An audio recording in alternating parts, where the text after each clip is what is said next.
नमस्कार दोस्तों। तो आज हम भगवत गीता के 5वें अध्याय के बारे में जानेंगे। गीता के 5वें अध्याय में अर्जुन ने श्री कृष्ण भगवान से कहा, हे कृष्ण जी, हे केशव, हे माधव, पहले तुमने कर्मों का त्याग करने को कहा, फिर कर्म की प्रशंसा करते हो। हे प्रभु, हे वासुदेव, इन दोनों में जो अधिक हितकर है कृपा कर वह एक बात निश्चय करके कहो। श्री कृष्ण बोले, हे अर्जुन, संन्यास योग और कर्म योग ये दोनों ही मोक्ष देने वाले हैं, परंतु इन दोनों में कर्म त्याग से कर्म योग हितकर है। जो ऐसा जानता है वह किसी से द्वेष नहीं रखता और न किसी पदार्थ की इच्छा करता है, वह सन्यासी है। ऐसा पुरुष संसार के बंधनों से छूट जाता है। सांख्य और कर्म योग को अलग अलग बताने वाले अज्ञानी हैं।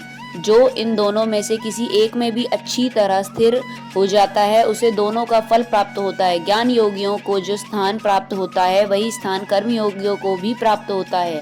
हे अर्जुन, ज्ञान योग और कर्म योग को तू एक ही जान। कर्म योग करने वाला साधु जन को ब्रह्म प्राप्त होने में विलंब नहीं लगता। कर्म योग युक्त शुद्ध अंतःकरण वाला, मन तथा इंद्रियों को जीतने वाला, संपूर्ण प्राणियों में अपनी आत्मा को देखने वाला, कर्म करता हुआ भी कर्म में लिप्त नहीं होता।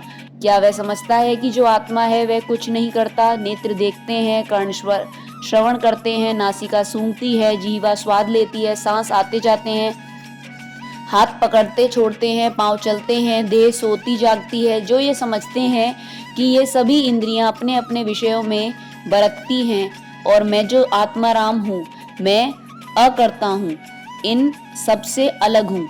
जो इस भांति आत्मा को समझे और इंद्रियों से कर्म करे, उस मनुष्य को किसी कर्म किए का दोष नहीं होता। जिसे जल में कमल निर्लेप और न्यारा है, वैसे ही वह पुरुष भी वासना से न्यारा है। हे अर्जुन, योगी जन मन, बुद्धि तथा इंद्रियों की आसक्ति से रहित होकर आत्मशुद्धि के निर्मित कर्म करते हैं। योग युक्त पुरुष कर्म फल त्याग कर मोक्ष रूप शांति का लाभ करता है और जो योग रहित है वह कर्म की इच्छा के बंधन में पड़ जाता है। हे अर्जुन, अब यह सुन कि सदा सुखी कौन है। जो प्राणी आत्मा के साथ जुड़ा है और इंद्रियों के वश में नहीं है वह सदा सुखी रहता है। अब मेरी माया का स्वभाव सुन। मैं इस संसार को उपजाता हूँ। यह सारा संसार मेरी माया का खेल है और मुझे इस संसार से कोई प्रयोजन नहीं है। मैं न किसी से पाप कराता हूँ न पुण्य, बल्कि अज्ञानी जीव स्वयं ही मोहित होते हैं और मोह में पड़े पाप कर्म करते हैं। मगर जो मुझ ईश्वर को न्यारा और निर्लेप है ऐसा जानते हैं वे कभी अज्ञान को प्राप्त नहीं होते। मुझे न्यारा निर्लेप समझकर जो मेरी शरण में आए, जिसका रोम रोम मुझ में रमा हो, हे अर्जुन, मेरा वह भक्त अविनाशी परम पद को प्राप्त होता है। जो साधु में ब्राह्मण, गौ, हाथी, श्वान अर्थात कुत्ते और चांडाल, ऊंच नीच सबको एक समान समझता है, ऐसा समदृष्टि पंडित कहलाता है। उसे तू सब बंधनों से मुक्त हुआ जान। ऐसे स्थिर बुद्धि वाले मोह रहित ब्रह्मवेत्ता को ब्रह्म स्थिर जानो। बाहरी पदार्थों में जो चित्त को आसक्त नहीं होने देता वही आत्म सुख का अनुभव करता है और अंतःकरण को ब्रह्म में मिला अक्षय सुख अर्थात मोक्ष को प्राप्त करता है। वह इंद्रियों के भोगों में नहीं रमता, क्योंकि इंद्रियों के भोग तो दुखों को उपजाने वाले हैं।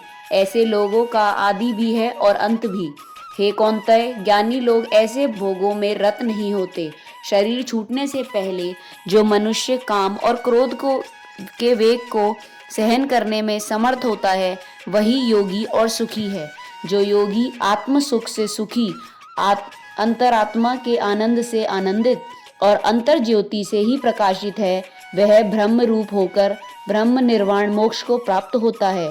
पाप जिसके नष्ट हो गए हैं, कुबुद्धि दूर हो गई है, मन को जिन्होंने वश में कर लिया है, जीव मात्र को जो हित चाहता है, ऐसे योगियों को ब्रह्म निर्वाण प्राप्त होता है।